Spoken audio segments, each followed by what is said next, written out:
The year is 2022, as of making this video, and the Fnaf fandom has featured a huge new resurgence of new and returning fans, me included, due to the release of Security Breach, and it's been making me wonder how the very origins of the franchise aged, 8 years on from 2014, the original game's release.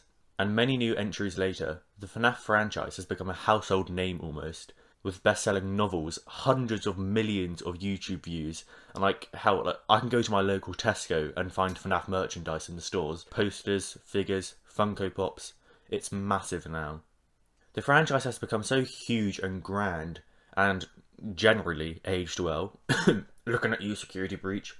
Although, for one, I actually really loved the ambition of the game. And I found that the game was more just like Steelwool, the developer of the game's first foray into something they haven't really done before of this scale. I think if Security Breach was like their third or fourth game down this line, it could have been a lot better. Either way, it's made me look back on the roots of the franchise, from a franchise that supposedly is getting a movie, but who knows about that one, and Funko partnerships, back to a humble point and click of 2D images by a small developer, Scott Cawthon. How well has Five Nights at Freddy's aged over time? The first and the following games for some time are largely made of 2D pre-rendered images, which instantly may seem to age the game, and to an extent, it does. 2014, although so long ago now, did have indie games such as Goat Simulator and Subnautica, so the time period can't be blamed for the lack of movement or, 3D imagery in the game. However, I for one love the 2D images, and besides, the images, they get stretched, they pan, so it creates this illusion of movement. But the stillness of each shot I find helps hone in on the horror of what is happening. You're frozen in this office room, you can't look around, look away, forever stuck, cycling through cameras of animatronics advancing towards you, and if you're not staring into the dark empty hallways, you're staring at an animatronic, staring right back at you, on the other side of the doorframe. In terms of models, I find so more than any other entry in this franchise that they nail that sweet spot of being scary, but also being realistic enough to add a whole other element of horror to the characters. I find a problem with the FNAF 4 design is how they're so cartoonishly spooky with all those eyes and, teeth. It almost creates a reverse effect, and by having FNAF 1's animatronics so closely resemble real-life animatronics, like that of Chuck E. Cheese, it can relate to, I presume, many childhood fears of those big, creepy pizza robots. Personally, living in Britain, we never got Chuck E. Cheese, but I'm not sure I'm missing out. I think these models are great, and they're so iconic. A good test of a design is to see how recognisable they are silhouetted, and that more than applies to the gang. Freddy, Bonnie, Chica and Foxy all have a unique colour scheme, faceplate and accessory, and in turn, despite a lack of dialogue in the game, personality is created and conveyed well. The simple 2D render of a fox in a cove tells you so much. His animatronic is broken. He's different to the others, in terms of location and body type, and most obviously, he's a pirate. Or Chica, she has a cupcake, and her bib automatically associates her as the foodie of the group, and her pronounced eyelashes distinguish her gender to the others, without even mentioning this through dialogue. The game's entire aesthetic of a dirty and dark pizzeria, with grease-stained walls and a twisted take on what should be a child's dream, is so captivating and alluring. The pizzeria, the office, and the characters are so iconic, and in ways I can't explain, they all just fit together so well. If anything, having a small developer like Scott Cawthon greatly helped this game, as it allowed it to be simple, and therefore much memorable. The simple checkered pattern and red accents that adorn the walls, the grotty office fan, the milkshake on the desk, despite being stuck to a single camera angle in place, the world feels so alive around you, and if it wasn't so terrifying, you almost wouldn't want to leave. I found each night I was desperate to get that phone call as I become so alone and isolated within the establishment. And speaking of that phone call, arguably as iconic as Fazbear himself are the sounds of the game, in particular Phone Guy. Scott's vocal delivery is perfect in this.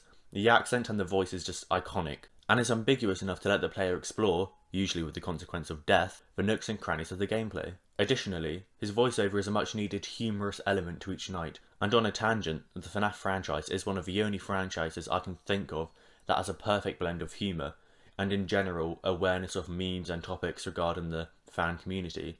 Like Mr. Hippo from Ultimate Custom Night, he's a great example of that. Freddy's boop nose being consistent throughout the franchise, and all the phone guy conversations in general, But back onto the subject, the game's ambience is just as frightening as the jump scares. The monotonous hum of the office fan, the glitchy audio transition between camera flicks, and the humming lights outside the office.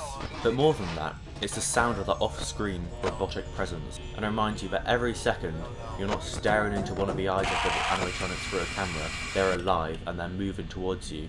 I utterly despise that creepy Freddy laugh. You know the one. As it reminds me that he is inevitably making his way towards the door.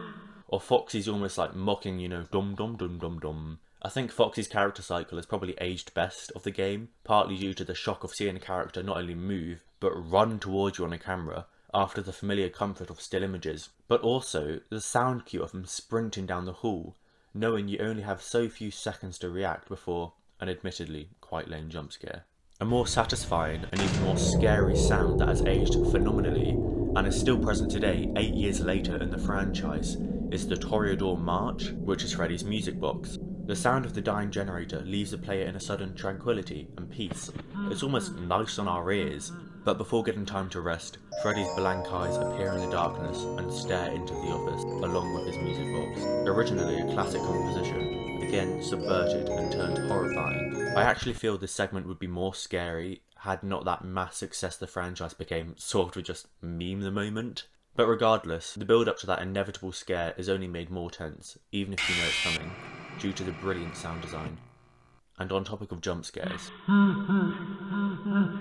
Jump scares, of course, are integral to the franchise, and I believe therefore warrant a place on this list. And actually, I believe this is where the game hasn't necessarily aged amazingly, which I'm aware is probably a controversial statement, but I also don't find that the game has aged poorly because of them. But I'll start with the negatives. The jump scares are just quite mediocre. The animatronics sure jump out, and the sound of the scream is one of my favourites used in the franchise, but I think the 2014 simple gameplay becomes quite quick to understand, and as soon as you expect the jump scares, they feel quite redundant. I know I argue against this with Freddy's power out scare, but I count that as a separate case. But I know that if the doors no longer work, although the animatronic is technically in this office, I also know I'm 100% safe until I flip the camera up, which triggers the animation. Therefore I can brace myself for it, and Foxy's scare, I must praise for being unique, but it's almost shockingly unshocking, the way he just peeks around your door. Foxy's jump scare just doesn't work for me. Plus, you can tell it's coming, because if you flick to Pirate Cove, you can see that it's empty, and you know that, well, I am completely safe until I click on the left hallway camera. So whenever I see Pirate Cove empty, all I do is close the camera, lock the door, then click on left hallway, and I'm completely fine. I think what also hasn't helped the jump scares is that we've had much better jump scares over time, such as Help Wanted, and I'm talking about the VR port, not the flat mode port, or even Fnaf 4's. Again though, let me sing my praises for that Freddy lights out jump scare. Despite the goofy, sort of himbo the franchise makes him over time, he's genuinely terrifying in this game.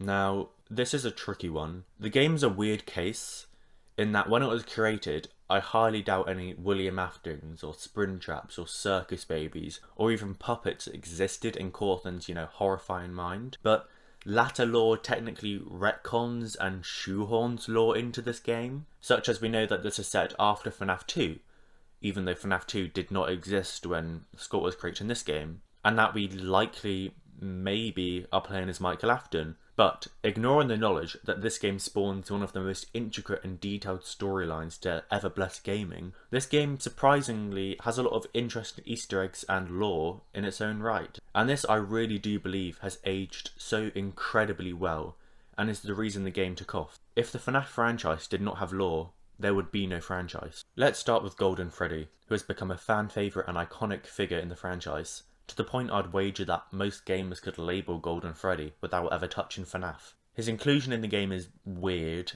and strange, but because of that, it's so captivating. I highly doubt that Scott knew this oddball Easter egg would be the spirit of Cassidy and Crying Child, or whatever it is, or even hold any meaning other than a spooky little Easter egg.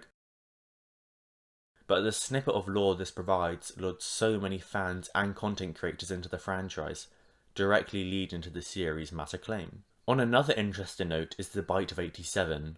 Was that the Bite of 87? Yeah, that one. Or Bite of 83. Who knows? The lore of this franchise is quite stupid. The bite, although seemingly starting as a one-off phone guy gag, has become a crucial crux in this timeline, and a huge mystery even to today. The lore has aged better than anything else in this game, and I hypothesize is the reason that Five Nights at Freddy's 1 is still more than ever relevant today, as despite the dated visuals, limited gameplay, the simple indie horror intrigue is there, and that's the sort of stuff us fans will eat up and up. As you can likely presume through my comments, I love this game and I firmly believe it holds up in 2022 and has aged well for the most part. Despite being 8 years old this year and being essentially a slideshow of 2D images, this game is aesthetically rich in detail. The sound design surrounds you and keeps you on your toes, and the game leaves lots of small clues and references to a larger narrative that at the time, and even still now, is an unexplored mystery just waiting to be dived into. This is a very different kind of video for me, but it's a kind of video I've been wanting to make for a long time, so I do not expect this to do well, or even reach out there. But if you have happened to give this small channel a chance, and have enjoyed what I've made, I'd love to hear your thoughts. Thank you for watching, and we'll speak soon.